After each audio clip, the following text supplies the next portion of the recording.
जय माता दी। कैसे हैं आप सब लोग। मेरे चैनल पर आपका बहुत बहुत स्वागत है। फ्रेंड्स, मैं आज आपके लिए बहुत ही महत्वपूर्ण वीडियो लेकर आई हूँ। भूमि पूजन। हम कोई भी घर, मकान, दुकान, फैक्ट्री, बिल्डिंग कुछ भी बनाते हैं या बना बनाया खरीदते हैं तो हमें वहाँ का पूजन ज़रूर करना चाहिए। चाहे तो हम किसी अच्छे पुरोहित को बुलाकर पूजा कराएं, नहीं तो हम अपने आप खुद भी कर सकते हैं एक छोटी सी पूजा। तो मैं वो वीडियो आपके लिए लेकर आई हूँ और ये आपके लिए बहुत ही ज़्यादा लाभदायक होगा। वीडियो अच्छी लगे तो चैनल को, मेरे को अभी तक सब्सक्राइब नहीं किया है तो सब्सक्राइब कर लेना, वीडियो को लाइक करना और शेयर करना। पता नहीं इस वीडियो से किसका भला हो जाए। तो फ्रेंड्स, सबसे पहले हमें भूमि पूजन के लिए दिशा देखनी होती है कि हमें डायरेक्शन सही होनी चाहिए जिस पर हमें पूजन करना है, वो हमें डायरेक्शन देखनी होती है और खुदाई ईशान कोण से ही शुरू करनी चाहिए। तो दिशा देखने के लिए क्या होता है कि हमारी धरती माता सभी जानते हैं शेष नाग के ऊपर टिकी हुई हैं और शेष नाग अपनी जगह बदलते रहते हैं। हर महीने में उनकी जगह बदल जाती है। तो सबसे पहले मैं आपको बताऊंगी कि कार्तिक महीने में, असवन महीने में, भादो महीने में वो पूर्व दिशा में रहते हैं शेष नाग। चैत से बैसाख में, फागुन महीने में पश्चिम दिशा में रहते हैं। जेठ, आषाढ़ और सावन में उत्तर दिशा में रहते हैं। माघ, और पौष ये महीने जो होते हैं इनमें दक्षिण दिशा में रहते हैं। तो सबसे पहले तो हमें ये देखना है कि आप कौन से महीने में पूजा करा रहे हैं। जिस महीने में पूजा करा रहे हैं उसी की सही डायरेक्शन यानी कि सही दशा देख लें, क्योंकि नाग नागिन का जोड़ा वहीं दबाया जाता है जो महीने के हिसाब से डायरेक्शन होती है, वो अपनी जगह बदलते रहते हैं। तो सभी जानते हैं कि धरती माता शेष नाग के फन पर हैं और शेष नाग विष्णु भगवान की सवारी हैं। वो सवारी मतलब कि वो उन पर सैया हैं, उन पर वो विश्राम करते हैं क्षीर सागर में। वैसे विष्णु भगवान गरुड़ पर सवारी करते हैं। तो फ्रेंड्स, सबसे पहले हमें डायरेक्शन देखनी होगी, उसके बाद हमें पूजन करना है। तो पूजन में सबसे पहले हम गणेश जी का पूजन करेंगे, पितरों का पूजन करेंगे, देव पूजन करेंगे, कलश का पूजन करेंगे और नवग्रह का पूजन करेंगे। तो गणेश जी का पूजन, ये पूजन हमारे पंचोपचार होते हैं बहुत सरल तरीके से। गंध, दीप, अक्षत, धूप और नैवेद्य। यानी कि गंध रोली होती है, दीपक सभी जानते हैं, अक्षत चावल को कहते हैं, धूप हम जलाते हैं, नैवेद्य बिस्री, बतासे, लड्डू, कोई भी चीज़ आप ले लीजिए। जब तक हम पूजन करेंगे हमारा दिया जलते रहना चाहिए। और हमें 5 ईंट लेनी होती हैं पूजन करने के लिए। 5 ईंटों की ज़रूर आवश्यकता होती है। तो थोड़ी सी ज़मीन को खोद लें, 5 ईंटों का हमें पूजन करना है, उस जगह का पूजन करना होता है। और पीली सरसों को हमें चारों दिशाओं में डालना है, क्योंकि कोई भी वहाँ की आसुरी शक्ति जो होती है वहाँ पर वो वहाँ से चली जाए, नेगेटिविटी समाप्त हो जाए।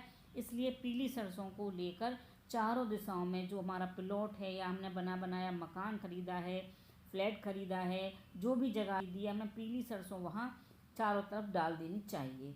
उससे वहाँ की नेगेटिविटी समाप्त हो जाती है। कलश में नाग नागिन सिक्का, वास्तु देवता से प्रार्थना करनी होती है, ये रखने होते हैं। शेष नाग से प्रार्थना करनी होती है कि क्योंकि हम पाताल में यानी कि हम ज़मीन की खुदाई करेंगे तो हम किसी दूसरे के घर में एंट्री कर रहे हैं, उनसे परमिशन लेने के लिए हमें उनको मनाना होता है। इसलिए नाग नागिन का जोड़ा दबाया जाता है पूजन के बाद। तो जो ज़मीन होती है वहाँ पर गौमूत्र से और वहाँ पर जो हमने पंचामृत बनाया है उसे हमें शुद्ध कर लेना चाहिए। और ये सरसों देख रहे हैं आप, पीली सरसों हैं, इसे हम चारों दिशाओं में डाल देंगे, जो मैं वीडियो में पहले ही बता चुकी हूँ आपको। और गौमूत्र बहुत ज़रूरी है। गौमूत्र से हम उस जगह को पवित्र करते हैं, क्योंकि गौ माता में सारे देवता होते हैं। तो इस तरह से आप सरसों को डाल दीजिए और भगवान से प्रार्थना करिए। पंच देवता की पूजा प्रार्थना करनी है, वास्तु देवता की पूजा करनी है, यानी कि उनसे प्रार्थना करनी है हाथ जोड़कर कि हम आपको मनाते हैं, यहाँ पर आप आइए और हमारी जो भी गलतियाँ होंगी उन्हें क्षमा कीजिएगा। तो ये नाग नागिन के जोड़ा हैं। तांबे के मैं दिखा रही हूँ, चांदी के लेंगे तो ज़्यादा अच्छा है। और ये है बरगद की साख। जो बरगद पेड़ होता है उस पर जो लंबी लंबी डालियाँ लटकी होती हैं जिन्हें पकड़कर बच्चे झूलते भी हैं, वो बरगद। अमरबेल लेनी है, आपने देखा भी अमरबेल थी। दूब घास लेनी है और तुलसा जी के पत्ते लेने हैं। ये हमें ज़मीन में दबाना होता है कलश के साथ। दूब घास गणेश जी भगवान को प्रिय है। अमर बेल आप जानते हैं कि इसको जरा सी तोड़कर कहीं डाल दीजिए, पूरे पेड़ पर ये चढ़ जाती है, इसलिए बहुत ज़रूरी है। बरगद की शाख और तुलसी का पत्ता मंजरी सहित हमें इसलिए रखना है क्योंकि जहाँ ज़मीन में हम तुलसी का मंजरी सहित पत्ता दबाते हैं वहाँ कभी बिजली नहीं गिरती है। तो बरगद की शाख, अमरबेल और दूब घास और तुलसी के दल, सुपारी, लौंग, इलायची, ये पूजा की चीज़ें हैं। और ये हरे मूंग है, साबुत मूंग है, जो हमें उसमें अंदर लोटे में भरना है। कलश हमें जो लेना है वो तांबे का लेना है और उसमें नाग नागिन का जोड़ा हम इस तरह से दबाएंगे कि उनके फन अंदर हों और पूंछ ऊपर हो कि हे नाग देवता, आप जमीन में, ये धरती आपकी जगह है, आप इसमें अंदर ही दबे रहें, बाहर ना आए, यानी कि अंदर ही रहें, बाहर ना आए। तो इस तरह से हमें शेषनाग से प्रार्थना करनी होगी, नाग नागिन की जोड़ा को। और लोटा को हमें ऊपर से जो कलश होता है हमारा उसको ढक देना होगा, उसको हम ऊपर से ढक देंगे। और कलश को जब हम कलश में ये अमरबेल, तुलसी दल, ये सारा उसकी बरगद की दाब सब दबाते हैं, उसमें रख देते हैं अंदर। और दूध दही से हम उस मिट्टी को और एक हमें पूजा की किताब भी लेनी है। दूध दही यानी कि जो पंचामृत है वो भी हमें वहाँ पर रखना है कि जो वहाँ की ज़मीन शुद्ध रहे, यानी वहाँ पर कभी भी कोई बाल हड्डी, कोई भी गंदगी, कोई भी चीज़ रही है, कोई आसुरी शक्ति रही है, वो सब पवित्र हो जाए। तो इस तरह से हमें वहाँ पर।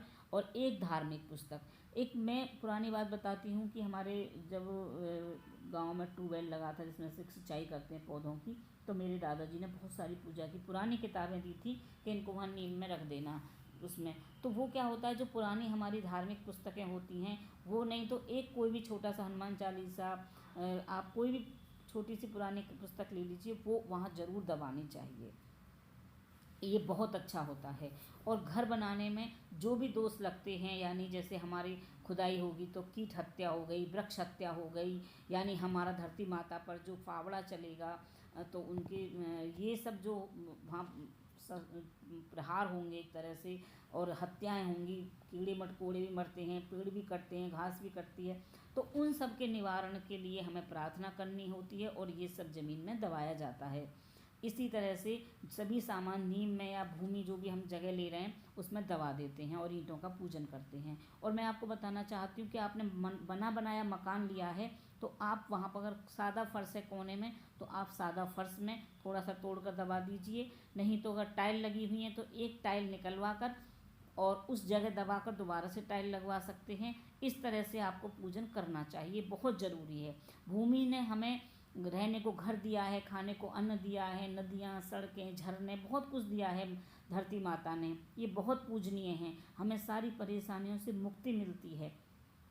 तो इस तरह से हमें ज़रूर पूजा करनी चाहिए धरती माता की, भूमि पूजन ज़रूर करना चाहिए। चाहे हम कोई दुकान खरीद रहे हैं, कहीं हमें फैक्ट्री लगानी है, कोई बड़ी बिल्डिंग बनानी है, और जो बना बनाया लेते हैं उसके लिए भी मैंने आपको बता दिया।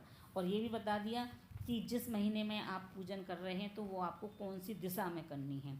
अच्छा, अब मैं आपको बताती हूँ कि या तो आप किसी पंडित जी से दबाएं ये लोटा, कलश, सारा सामान, नहीं तो आप किसी कन्या से दबाएं, और नहीं तो किसी जाट, अगर आपका कोई मित्र है आपके आसपास में रहता है तो कहते हैं, ये एक शास्त्रों में लिखा हुआ है कि जाट बहुत मजबूत होते हैं, तो हम किसी जाट के हाथों से रखवा सकते हैं।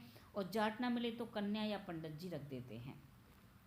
जब तक हम पूजा करेंगे दीपक लगातार जलता रहना चाहिए। नैवेद्य प्रसाद जो भी आपने अपने मित्रगण बुलाए हैं, रिश्तेदार बुलाए हैं, उनको बांटने के लिए, देने के लिए मिष्ठान लड्डू ज़रूर होना चाहिए। और कच्चा दूध, दही, गोबर, मूत्र, इन सब से भूमि को छींटा ज़रूर देना चाहिए। तो फ्रेंड्स, इस तरह से मेरी वीडियो आपको अच्छी लगी तो ज़रूर बताइएगा मुझे, कमेंट्स बॉक्स में लिखकर बताइएगा वीडियो कैसी लगी। और सामान की लिस्ट में डिस्क्रिप्शन बॉक्स में डाल दूंगी। बहुत ही सरल तरीके से मैंने आपको पूजा विधि बताई है, अगर आप इस तरह से पूजा करते हैं तो कोई परेशानी नहीं आएगी। जय माता दी। Till then, bye bye. Next video के लिए आप मेरे चैनल को सब्सक्राइब ज़रूर कीजिएगा।